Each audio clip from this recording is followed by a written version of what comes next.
Kia ora, good evening. A lack of education on New Zealand roads is being blamed for a series of tourist-related crashes in the south.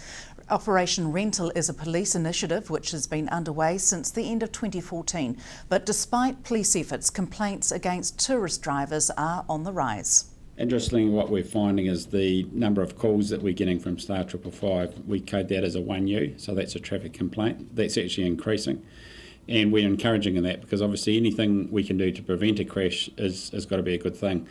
So that's why our main focus in the moment is around education with the rental car companies, but also from our perspective is making sure we're actually stopping those drivers when we're getting complaints made against them as opposed to waiting until they actually crash. The main ones that we're seeing is unfortunately tourists coming into New Zealand, they'll look at the map and think that doesn't look far from a distance perspective, but as we know the drive from Queenstown to Milford is a reasonable period of time, but it's also can be a challenging road, and especially for some tourists that aren't used to our roads conditions.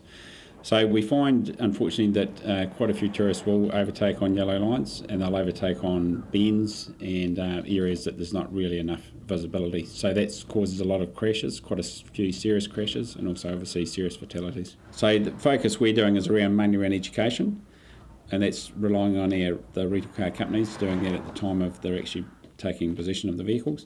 And then from a policing point of view, we've got additional staff working in that area, and we're certainly a lot more proactive in prevention activities in relation to people that are ringing in Star 555. And what can people do on the road to ensure their own safety from uneducated drivers? The main one really is to use that Star 555, which a lot of people do, and just getting basic information around the vehicle that they're observing. So that's a registration number, preferably a make or colour of the vehicle, and then getting that information to us, and then just noting down obviously what's actually occurred. And then what will happen is the call taker from our police comms will take all that information over the phone and then dispatch that to one of our cars so we can actually take action.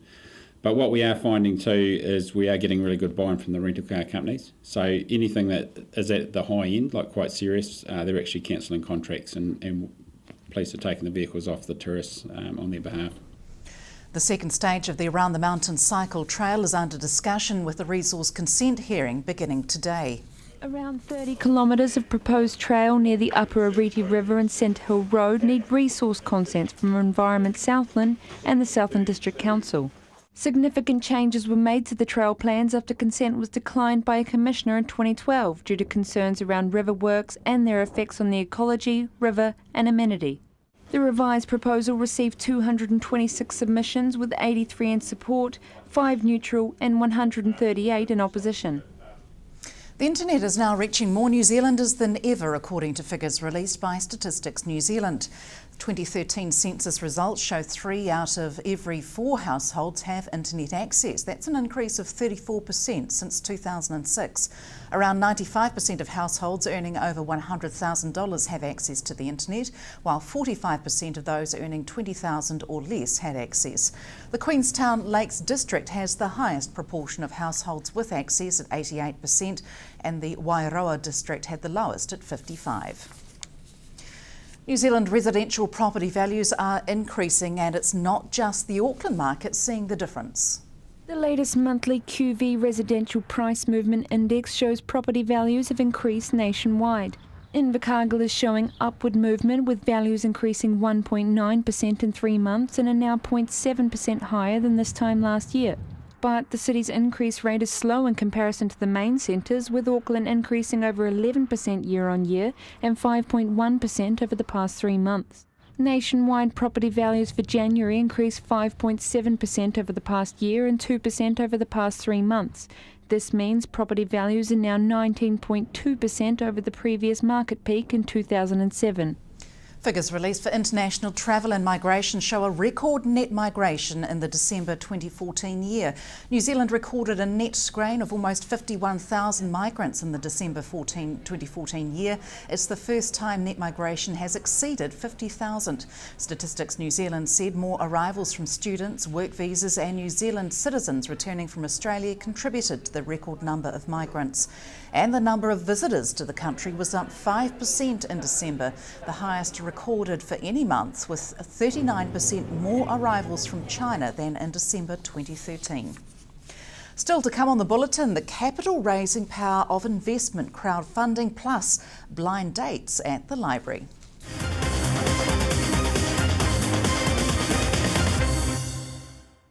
Welcome back. Growing your business without using traditional financing methods like banks is now more achievable thanks to equity crowdfunding, a recently new innovation brought about by technology. Recently, Kiwi brew company Yeasty Boys successfully raised $500,000 in capital online within 1 hour. But like all investments, crowdfunding does bring risk. Extremely high risk. It's at the highest end of investing, because you're investing in small public companies, like Yeasty Boys, for example. The shares they issued $500,000 worth of shares, which represented 12.5% of their capital. So that total company is valued at about $4 million, which is very small in the scheme of things. Generally, these small companies will already have a line of credit, so they'll have maxed out their borrowings, and banks will only lend so much on a small startup business, naturally. So they have to access additional capital, and if they don't have the funds themselves, then they can use crowdfunding to go to the public and look to grow their business that way. With project funding, investors may get some reward, but there's no guarantees with investment funding.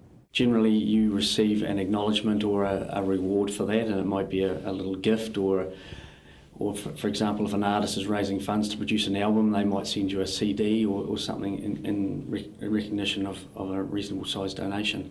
But that's really about donating. Equity crowdfunding is certainly about investing, but it is investing at the speculative end of the spectrum, because we're talking about small startup companies which they are using those funds for growth, to grow their businesses. And if they're successful, then you'll do well out of the investment. If they are not successful, obviously you'll do particularly badly out of that investment, probably lose your money. Amanda Nally, co-owner of Invercargill Brewery, which is the contract brewer for Yeasty Boys, believes many businesses have no choice but to use this form of capital raising. Finding those amounts of money is incredibly difficult, especially when you're looking at the traditional bank models.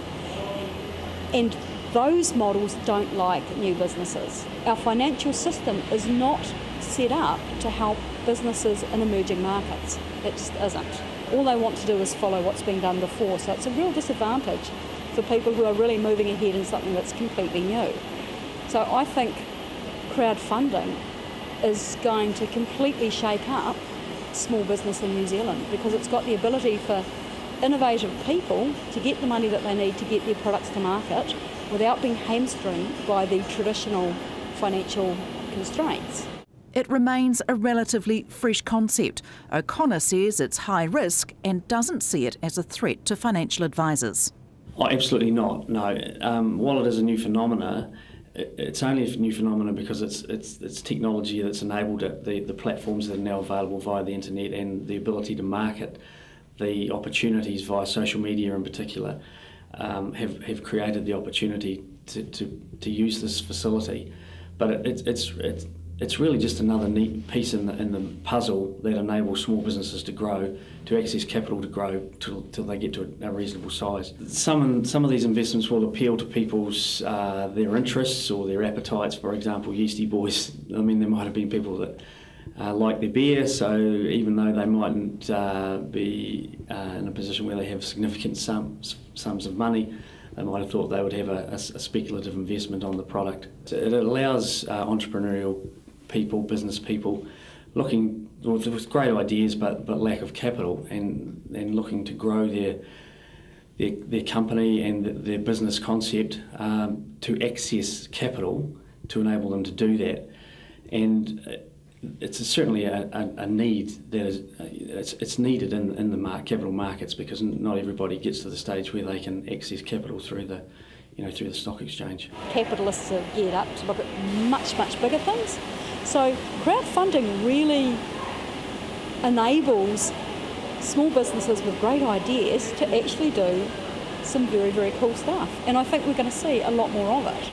Tapping into crowd power does look set to stay, but like all investment, it still remains a risk. Margot Sutherland, South Today News. Invercargill library staff are hoping more readers will fall in love with books this February by pitching books as blind dates. Curvaceous fonts and page aroma mixed with enticing classified ads could prove to be a match made in heaven for readers looking for a book to love this February. Like going on a blind date, but just a bit of a different take, blind date with a book, which means basically that people coming in, taking a book out, and we've written them a little personal ad about the book. They're not sure what the book will be about, hoping they make a connection with it when they go home, and then they can rate the book and bring the entry form back to us in the library to go on a draw to maybe go on a date with someone if they win movie and dinner. So they have to provide their own date in that sense, Yes, unfortunately we can't provide the dates at this stage. We might look at doing some speed dating later on in the year though for people that are interested. It's already proven quite popular. Yes, I was actually away yesterday, but I've come in to hear that there's been at least 20 books go out in the adults section and also the children's and the young adults as well, so very popular. What do you think the appeal is? Is it taking the guesswork out of what the book is? Or? I think so. Some people just don't know what to read, and maybe also the a lure of a prize as well would help, and maybe we're just a little bit more adventurous down here than we think, and it's also great for us just trying to push people out of their comfort zones for what they read. You know, there's people that come in who only read westerns and that's it, so maybe if they might try something else and like it, and who knows, try some more. It's not just adults you're targeting with this though? No, we've got some very excited children who are also going to be able to go on a movie, and a date if they win as well. So they've been going out the door very quickly next door. So it runs for the whole month of February as part of course, Valentine's month? Yes, whole month of February. Love in the library. And that's it from us. Sport is along after the weather next. From the news team, good night.